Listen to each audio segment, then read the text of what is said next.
ایک बेबस लड़की जब हद से गुजर जाए तो वो क्या कर सकती है, इसका अंदाजा शायद आरिफ और उसकी मकार बीवी को ख्वाब में भी नहीं था। ड्रामा बस तेरा साथ हो में कहानी ने वो खतरनाक मोड़ ले लिया है जिसकी उम्मीद किसी ने नहीं की थी। अंसा जो अब तक अनस की ढाल बनी हुई थी, उसने अब मुड़कर वो पहला वार किया है जिसने पूरे ड्रामे का नक्शा बदल कर रख दिया है। जैसे ही आरिफ वापिस आया, अंसा ने बगैर एक सेकंड जाया किए अनस को साथ लिया और पहुंच गई हिसाब बराबर करने। ना कोई रोटी रोना, ना कोई मिन्नत समाजत। जो तकलीफ, जो जिल्लत आरिफ ने अंसा को दी थी, पहले उस पर यकीन ना करके और फिर उसे काली रात में घर से बाहर सड़क पर फेंक कर अंसा ने इस एक एक सेकंड का सूद समेत बदला चुका दिया है। आरिफ को उसकी औकात याद दिलाकर सीधा पुलिस के हवाले कर दिया गया है। खेल यहाँ खत्म नहीं हुआ। असल तमाशा तो तब हुआ जब अंसा ने अपनी मक्कार भाभी के गिरे पान पर हाथ डाला। वो भाभी जो अब तक खुद को इस घर की मलका समझ रही थी, आज अंसा ने उसके चेहरे से सारा खुमार उतार दिया। सीधी और साफ धमकी दी, आज के बाद अगर मुझे मेरे अपने घर आने से रोका या कोई भी चालाकी करने की कोशिश की तो याद रखना, हशर आरिफ भाई से भी बुरा करूंगी और पुलिस के हवाले करने में एक सेकंड नहीं सोचूंगी। अंसा का ये रूप देखकर भाभी की बोलती बंद हो चुकी है और ताई जान का पूरा खानदान इस वक्त खौफ से कांप रहा है। लेकिन अब यहाँ पर खड़ा होता है सबसे बड़ा और सनसनीखेज सवाल। आरिफ का चैप्टर तो अंसा ने बंद कर दिया, उसे जेल की सलाखों के पीछे पहुंचा दिया, लेकिन क्या अंसा की ये आग यही ठंडी हो जाएगी? बिल्कुल नहीं। आरिफ तो सिर्फ एक शुरुआत थी। असल सांप तो ताईजान के घर में बैठे हैं जिन्होंने अनस की जिंदगी को जहन्नुम बना रखा है। अब अंसा का अगला टारगेट कौन होगा? वो शियान जो खुद को बहुत बड़ा तीसमा खान समझता है, वो शरीन जो अनस को गुलाम समझती है, या फिर वो मक्कार ताया और ताई जान जिन्होंने अनस की पूरी जायदाद पर कब्जा कर रखा है।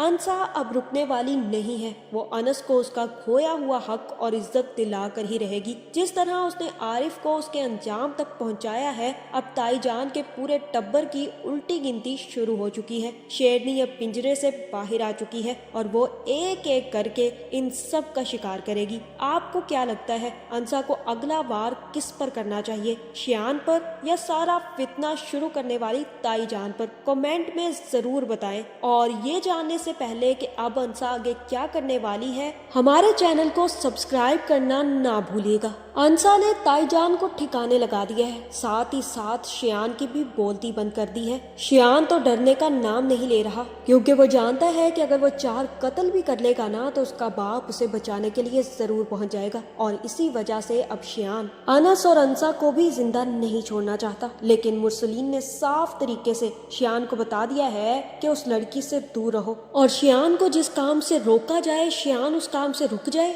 ऐसा कैसे हो सकता है? मुरसलीन की बात को तो वो जूते की नोक पर रखता है। शियान ही नहीं बल्कि शियान की माँ शाजिया और शरीन का भी यही काम है, क्योंकि अब शियान अपने लिए गड्ढा खोदने जा रहा है और शरीन अपने लिए फंदा बनाने जा रही है। मुरसलीन के 1000 दफा मना करने के बावजूद शरीन अब फहाम कुरैशी से पीछे नहीं हटना चाहती। वो फहाम कुरैशी को फोन करेगी और कहेगी कि ये तो बताओ, जलाल अंकल की भांजी के साथ तुम्हारा क्या रिश्ता था? मुझसे कोई झूठ मत बोलना फहाम, क्योंकि मुझे सच्चाई पता चल चुकी है। ये जानकर फहाम भी अपनी घड़ी हुई कहानी सुनाने के लिए तैयार बैठा होगा। फहाम कहेगा कि वो लड़की तो साइको है, मेरे तो पीछे ही पड़ गई थी। एक दफा मैंने हंसकर बात क्या कर ली, मेरे पीछे आने लगी और आखिरकार मुझे मजबूर करने लगी कि मुझसे शादी करो। तुम तो जानती हो कि मैं कितना गुड लुकिंग और अच्छा इंसान हूँ। एक आधी दफा मैंने उसकी मदद क्या कर दी, वो तो मेरे गले ही पड़ गई। मैं ऐसी लड़कियों को बिल्कुल भी पसंद नहीं करता। तुम तो ये बात अच्छे तरीके से जानती हो ना।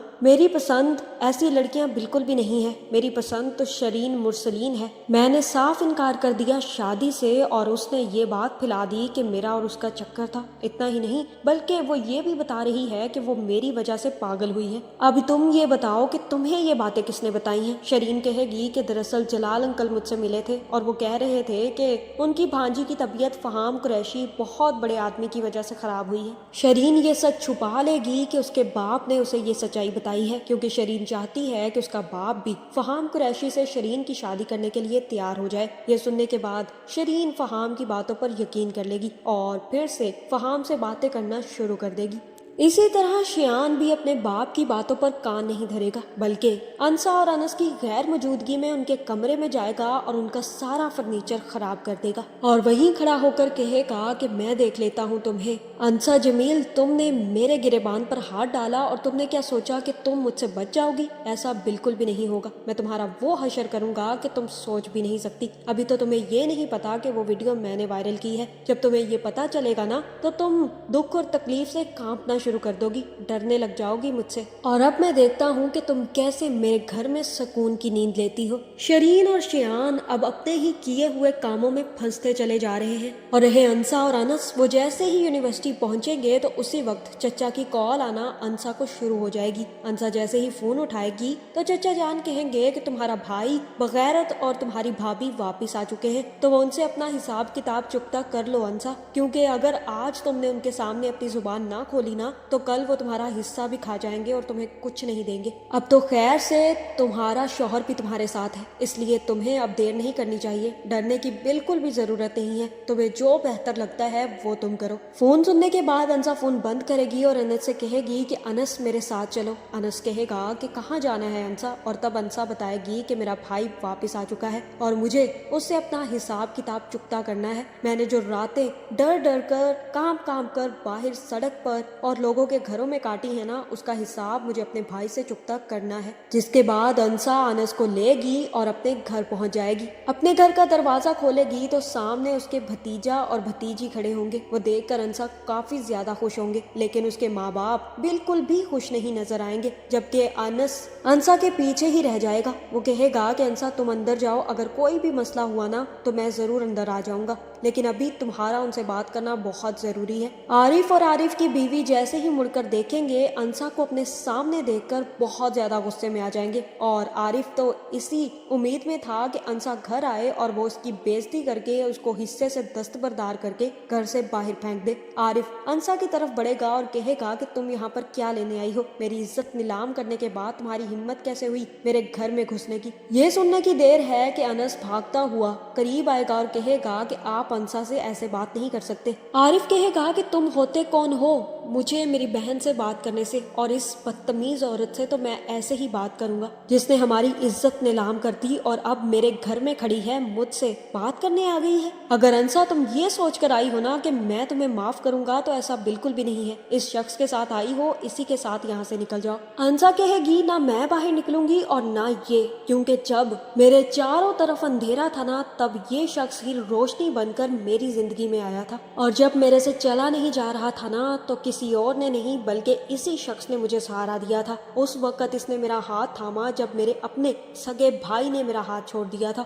ये वो शख्स है जिसने मुझ पर यकीन किया और मुझसे शादी की, इज्जत मनाया मुझे अपना। इतना ही नहीं भाई, इसने अपने घर का हिस्सा मेरे नाम कर दिया हक मेहर के तौर पर। कोई करता है ऐसा भला? और आप क्या समझेंगे, जो अपनी बहनों का हक खा सकता हो वो अपनी बीवी को क्या ही देगा? आरिफ कहेगा कि तुम्हारी जुर्रत कैसे हुई इस घर में घुसने की? मैंने तुमसे कहा ना दफा हो जाओ यहाँ से। जहाँ अंसा भी बपरेगी और कहेगी कि मैं आपके घर में नहीं खड़ी, अपने बाप के घर में खड़ी हूँ। एक्चुअली ये अब्बा का भी घर नहीं रहा, उन्होंने ये घर 2 हिस्सों में तकसीम कर दिया था और आधा हिस्सा आपका था, आधा हिस्सा मेरा। इसलिए मैं अपने खुद के घर में आई हूँ और मुझे अपने घर में आने से कोई नहीं रोक सकता। ये सुनने की देर है कि आरिफ गुस्से में बढ़ेगा और कहेगा कि मैं तुम्हें बताता हूँ कि किसका घर है। उसी वक्त अनस सामने आएगा और कहेगा कि आप अंसा को हाथ तक नहीं लगाएंगे और ना ही आप अंसा से इस तरह बात करेंगे। अपना हाथ पीछे ही रखिएगा आरिफ भाई, आप इसे उंगली भी नहीं लगा सकते। मुझसे बुरा कोई नहीं होगा। ये सुनने की देर है, आरिफ कहेगा कि मेरे घर से निकल जाओ, मैं तुम लोगों को 1 मिनट बर्दाश्त नहीं करूंगा, वरना मैं तुम लोगों का बहुत बुरा हशर करूंगा। जहाँ अनस कहेगा कि आप अंसा से इस तरह बात नहीं कर सकते, क्योंकि अगर मैंने ऊंची आवाज में बात करना शुरू की ना तो आपसे सुना तक नहीं जाएगा। ये सुनने के बाद आरिफ आगे बढ़ेगा और जैसे ही अनस की गर्दन दबोचने लगेगा उसी वक्त अनस भी आरिफ का हाथ रोकेगा और कहेगा कि बस बहुत हो गया, आपका इलाज हमने पहले ही कर दिया है। ये अंसा का हक है और अंसा अपना हक लेकर रहेगी और उसे ये सब कुछ करने से कोई नहीं रोक सकता। आरिफ कहेगा कि ये घर मेरा है और तुम मुझे ये नहीं बताओगे یہ کہ مجھے اپنے گھر میں کیا کرنا ہے اور کیا نہیں، اس سے پہلے کہ میں آپے سے باہر ہو کر تم دونوں کا حشر نشر کر دوں، دفع ہو جاؤ یہاں سے۔ اسی وقت انسا کہے گی کہ یہ گھر میرے باپ نے آدھا آدھا تقسیم کیا تھا نا، تو آدھا حصہ وہ آپ کا اور یہ میرا، اور اب بالکل مت کہیے گا کہ میرے گھر سے چلی جاؤ، کیونکہ یہ حصہ اب میرے حصے میں ہے۔ لیکن عارف کوئی بات نہیں سنے گا، آگے بڑھے گا اور انسا کو جیسے ہی پکڑنے کی کوشش کرے گا تو اسی وقت انسا کے سامنے پولیس آ کر کھڑی ہو جائے گی۔ مجھے لگتا ہے کہ انسا پہلے ہی پولیس کو اطلاع کر چکی ہے، جس کے بعد پولیس آ کر عارف کو ہتکڑیاں لگائے گی اور کہے گی کہ اپنی بہن کا حصہ کھانے کے جرم میں آپ کو اریسٹ کیا جاتا ہے۔ یہ سن کر عارف کے ہاتھ پاؤں پھولنے لگ جائیں گے، وہ کہے گا کہ مجھے معاف کر دو انسا، میں ایسا کچھ نہیں کروں گا، لیکن مجھے جیل مت جانے دو۔ مجھے لگتا ہے کہ اب انسا یہی قدم اٹھانے والی ہے، وہ جانتی ہے کہ لاتوں کے بھوت باتوں سے نہیں مانتے، اور اسی لیے اب وہ عارف کو اریسٹ کروائے گی۔ پولیس عارف کو لے کر چلی جائے گی اور تب انسا بھی آگے آ کر بھابھی سے کہے گی کہ اگلا نمبر آپ کا بھی آ سکتا ہے، اس لیے آئندہ کچھ بھی کرنے سے پہلے یہ سوچ لیجئے گا کہ جو آپ کے شوہر کے ساتھ کیا ہے وہ میں آپ کے ساتھ بھی کر سکتی ہوں۔ یہ شخص جب ایک رات حوالات میں گزار کر آئیں گے نا، تب انہیں بھی اس بات کا اندازہ ہوگا کہ اس کی بہن اکیلی جب رات کے اندھیرے میں باہر بیٹھی تھی تو وہ کیسا محسوس کر رہی تھی۔ مجھے لگتا ہے اس کے بعد بھابھی بھی سدھر جائے گی اور کہے گی کہ انسا ہم تمہیں تنگ نہیں کریں گے، پلیز عارف کو واپس لے آؤ، میں تم سے معافی مانگتی ہوں، اسے مت پولیس اسٹیشن جانے دو۔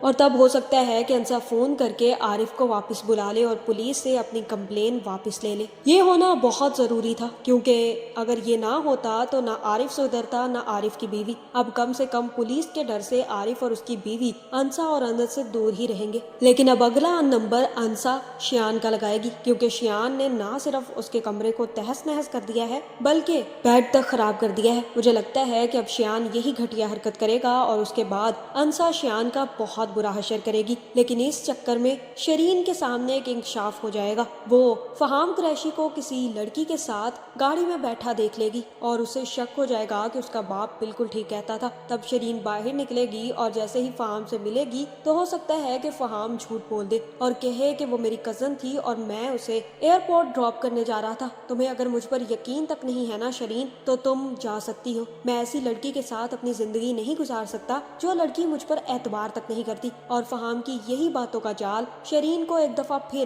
اپنے اندر پھنسا لے گا۔ مجھے لگتا ہے کہ فہام اب شرین کو پوری طرح پھنسانے کے بعد جیسے ہی شادی کا ٹائم آئے گا تو صاف انکار کر دے گا، اور یہی شرین کی سب سے بڑی سزا ہوگی۔ ایک طرف وہ انس کے ہاتھوں دھتکاری گئی ہے اور دوسری طرف وہ اب فہام قریشی کے ہاتھوں دھتکاری جائے گی۔ آپ کا اس بارے میں کیا خیال ہے؟ کیا انسا کو یہ سچ پتا چل جائے گا کہ انسا کی ویڈیو وائرل کرنے والا کوئی اور نہیں بلکہ شیان ہے، اور جس دن یہ سچائی کھلے گی نا تو انسا زخمی شیرنی کی طرح تائی جان اور تایا جان کو اور ساتھ ہی شیان کو صفا چٹ کر دے گی۔ شرین کے لیے فہام قریشی ہی کافی ہے۔ آپ کا اس بارے میں کیا خیال ہے؟ کمنٹ کر کے ضرور بتائیں، اور ایسی ویڈیوز دیکھنے کے لیے ہمارے چینل کو سبسکرائب کرنا نہ بھولیے گا۔